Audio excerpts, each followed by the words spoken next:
যেহেতু তেওঁ আমাৰ গোটেই ৰাষ্ট্ৰৰ অতিথি আৰু তেওঁক আমিও চেষ্টা কৰিছোঁ যিমানখিনি পাৰোঁ তেওঁক সুবিধা প্ৰদান কৰাৰ আমাৰ সীমিত পৰিসীমাৰ ভিতৰত।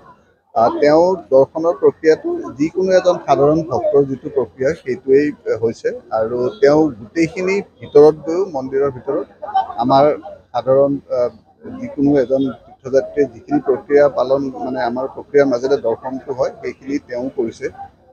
আৰু তেওঁ অতি সোনকালে তেওঁৰ পৰিয়ালক লৈ পেলাই পুনৰ কামাখ্যালৈ অহাৰ তেওঁৰ ইচ্ছা প্ৰকাশ কৰিছে আমাৰ ওচৰত আৰু আমিও কৈছোঁ যে আমি খুব ভাল পাম তেখেত আহিলে হয়তো খুব সোনকালে তেওঁ আৰু পুনৰ তেওঁৰ পৰিয়াল লৈ পেলাই আৰু আহিব ইয়াতে আৰু তেওঁ বহুদিনীয়া ইচ্ছা এটা আছিলে বুলি কৈছে মনত কাৰণ এইটো আমি সকলোৱে জানো তন্ত্ৰৰ ভূটান আৰু আমাৰ মাজত এক সম্পৰ্ক আছে তেওঁৰ লগত সেই ধৰণৰ কথাও কিছু আলোচনা কৰিছোঁ আৰু তেওঁ আনন্দিত হৈছে তেওঁ আৰু কৈছে যে আমি সোনকালে আৰু আহিম মন্দিৰ দৰ্শন পৰিক্ৰমা যিখিনি আমাৰ গোটেই প্ৰক্ৰিয়াটো তেওঁ গোটেইখিনি কৰিছে আৰু তেওঁক লৈ পেলাই তেওঁ যি ধৰণে কৰিছে তেওঁ গোটেইটো বুজি আহিছে বা তেওঁ জানে ঠিক তেনেকেই কৰিছে আমি বিশেষ তেওঁক ক'বলগীয়া তেওঁ তাতে থিয় হৈছে তেওঁ গোটেইখিনি কাম কৰি গৈছে